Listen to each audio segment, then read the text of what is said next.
Hey gamers, what's up? As Dragon's Dogma 2 nears its release, we've compiled crucial details you might have overlooked. This compilation encompasses various aspects from character races and classes to the scale of the map, along with fresh insights about the game's beginning that could have escaped your notice. A significant update from the game's director reveals that playing Dragon's Dogma 1 isn't a prerequisite for comprehending the story in Dragon's Dogma 2. This seamless transition is facilitated by the introduction of a protagonist suffering from memory loss.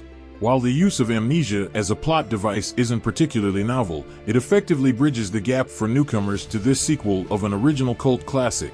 Early in your adventure, you'll encounter characters who will clarify various narrative and plot elements, quickly bringing you up to date.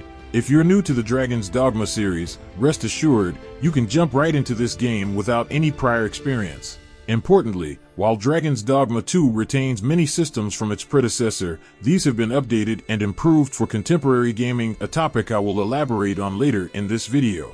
All game mechanics, especially the AI pawns that join you on your quest, will be thoroughly introduced and explained as you progress through your journey.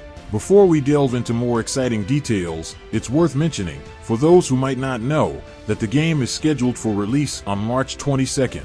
It will be available on PS5, Xbox Series S and X, and Steam for PC. However, it's important to note that it won't be initially available on Xbox Game Pass, though that might change at a later time. A point of great interest for many is the size of the game's map. Enthusiasts online have deduced that Dragon's Dogma 1's map size was roughly 1/3 to 1/2 that of Skyrim. Excitingly, the creators of Dragon's Dogma 2 have confirmed that its map will be about 4 times larger than its predecessor, making it over twice the size of Skyrim's map. This estimate doesn't even account for the numerous caves and dungeons featured in Dragon's Dogma, indicating a significantly vast game world. However, there are both pros and cons to this. Larger maps can sometimes lead to concerns about excessive empty spaces or unnecessary traversal, merely to give an illusion of a larger game and extend playtime artificially. Yet, based on what has been revealed about Dragon's Dogma 2 and reflecting on my experience with the first game, I'm confident that the sequel's world will be richly detailed and densely populated. Each area is likely to be filled with a variety of enemies and activities, ensuring a vibrant and engaging environment, not to mention the numerous dungeons and caves that I'm eagerly anticipating exploring. On another note, there's a growing sentiment that some games, particularly single-player RPGs, might be becoming excessively large. Time can't be replenished, and games that require over 100 hours for a first playthrough may not align with every gamer's preference.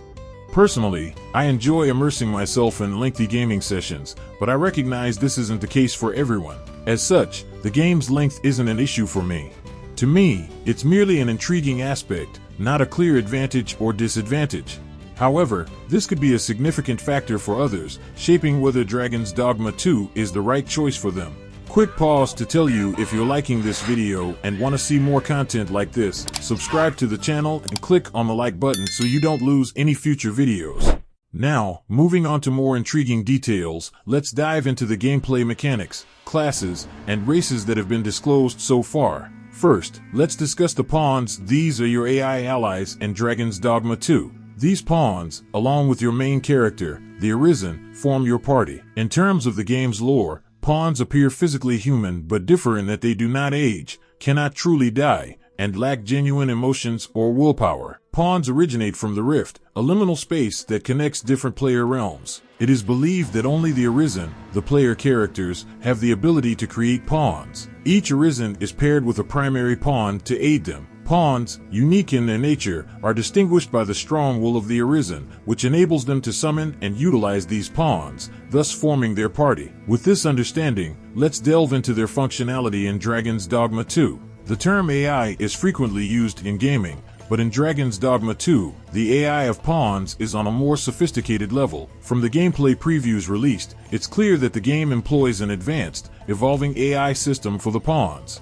In Dragon's Dogma 2, both your pawns and enemies adapt to your playing style. Your pawns will learn to shield your vulnerabilities and enhance your strengths, while your adversaries will seek to exploit them. This dynamic leads to what might be the most sophisticated combat system yet, where you and your pawns can interact with various parts of the enemies in a very detailed manner. This isn't just a basic targeting system like Fallout's VATS. For example, targeting an enemy's ankle might cause it to stumble, prompting your pawns to strategically jump on its back for further incapacitation. Your ability to interact with your surroundings extends to enemies, creating countless unique combat scenarios. This advanced AI ensures that no two battles are identical, adding an exhilarating layer to the game's combat that I'm particularly excited about. Putting aside my enthusiasm for the AI, let's focus on the classes that have been confirmed for Dragon's Dogma 2. To this date, 9 distinct classes, or vocations as they're termed in the game, have been announced. One of the standout vocations is the Trickster,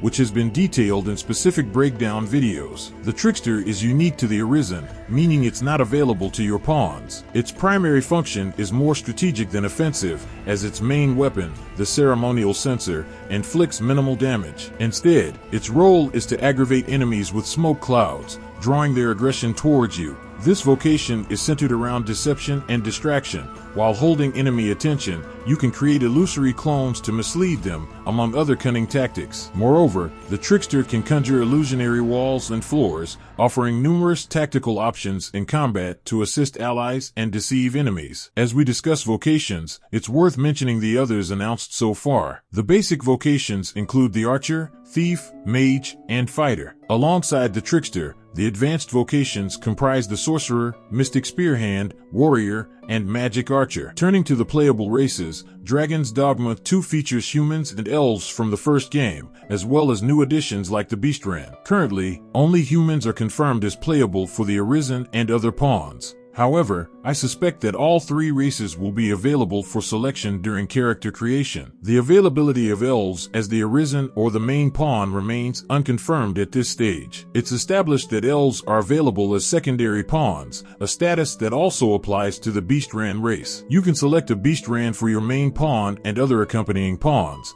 but it remains unclear if the Arisen can be of the Beastran race. My expectation is that all 3 races will be selectable in every role, offering a broad spectrum of variety and choice for your playthrough. This aligns with the game's ethos of providing abundant choices and freedoms, ensuring Dragon's Dogma 2 remains highly replayable. Lastly, the developers have confirmed an extensive array of hidden secrets, secluded areas, elusive bosses, and side quests. The scope for exploration and discovery in this game, especially for completionists, is simply immense. In the same interview where the game's initial story was discussed, the director revealed something intriguing. His personal favorite boss is so well hidden that most players might miss it in their initial playthrough. I, for one, am thrilled about such hidden elements in games. The prospect of extensive exploration, discovering concealed secrets, and the sense of truly completing the game, rather than just following a linear path, excites me. This freedom to explore without being led by the hand enhances the gaming experience. With all this information now in your hands, how excited are you for Dragon's Dogma 2? Are you considering picking it up, or perhaps not? I'm genuinely interested to know. I hope this video has been informative and enjoyable. Thank you so much for watching. Have a fantastic day,